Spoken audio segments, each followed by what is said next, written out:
इंडी गठबंधन जो है उसका भी मुझे लगता है कि वो अपनी अंतिम तिलांजलि की तरफ बढ़ रहा है। इन्होंने अपनी अपनी पार्टी की डिस्ट्रक्शन ऑफ लीगेसी की है।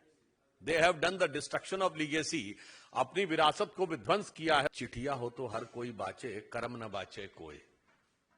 तो इनके जो कर्म हैं वो स्वयं दिखा रहे हैं कि वो एक ही दूसरे के साथ बता रहे हैं, एक दूसरे को बता रहे हैं कि किस प्रकार से राजनीति होनी चाहिए। लोकसभा चुनाव का प्रारंभ जब हुआ, यानी जब आगाज हुआ, तो आपने एक गठबंधन का मरसिया सुना, यानी एक गठबंधन तिरोहित हो गया, वो था यूपीए। अब यूपीए का नाम नहीं सुनाई पड़ता है। अब जो लोकसभा का चुनाव अपने अंजाम पे पहुंच रहा है, तो अब इंडी गठबंधन जो है उसका भी मुझे लगता है कि वो अपनी अंतिम तिलांजलि की तरफ बढ़ रहा है। क्योंकि इस अंतिम चरण के चुनाव परिणाम में यदि आप देखें तो जो मुख्य रूप से जिन 5 राज्यों में चुनाव हो रहा है, पंजाब, जहां इस इंडी गठबंधन के दल आपस में ही लड़ रहे हैं, आम आदमी पार्टी और कांग्रेस। हिमाचल प्रदेश, वहां इंडी गठबंधन था ही नहीं, हमारा और कांग्रेस का सीधा मुकाबला।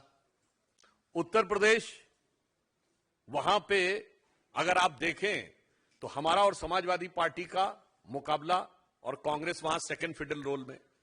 बिहार में जो इंडी गठबंधन था उसके सूत्रधार राष्ट्र की मुख्य धारा में पहले ही आ गए थे। अब आइए पश्चिम बंगाल में, तो वहां भी कांग्रेस और ममता बनर्जी एक दूसरे से लड़ रही हैं।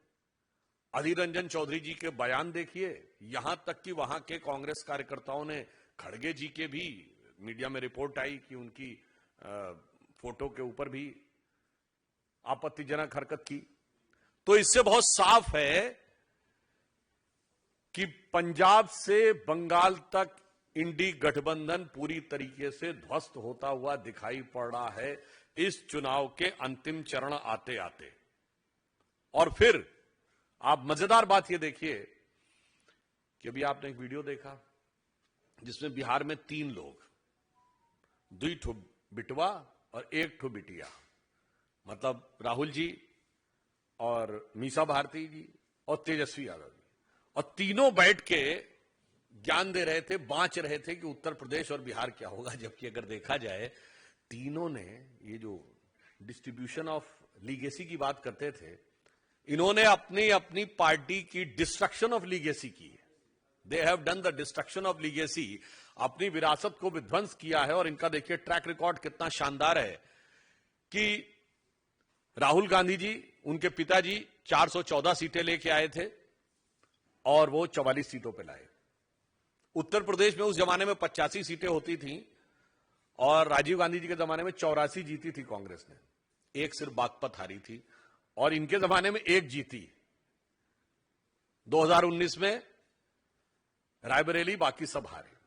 मीसा भारती जी अपना चुनाव स्वयं हारी, और तेजस्वी यादव जी मतलब 3 बार लालू यादव जी और राबड़ी जी मुख्यमंत्री रहे, परंतु उसके उपरांत भी वो एक बार भी सरकार का 1-1.5 साल भी पूरा नहीं कर पाए। तो आप स्वयं सोच लीजिए, जिसे एक पुराने गीत की पंक्ति है ना, चिठिया हो तो हर कोई बाचे, कर्म न बाचे कोई। तो इनके जो कर्म हैं वो स्वयं दिखा रहे हैं कि वो एक ही दूसरे के साथ बता रहे हैं, एक दूसरे को बता रहे हैं कि किस प्रकार से राजनीति होनी चाहिए। और वास्तविकता यह है कि उनकी स्वयं की स्थिति, उनके अपने कर्मों से यदि विचार करें तो और स्पष्ट हो जाती है।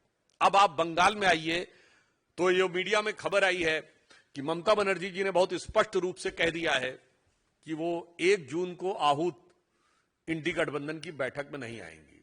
जिसे कहते हैं coming events cast their shadows before, यानी संकेत पहले ही दिखने लगे कि ये पूरा का पूरा गठबंधन किस तरीके से विध्वंस की तरफ जा रहा है।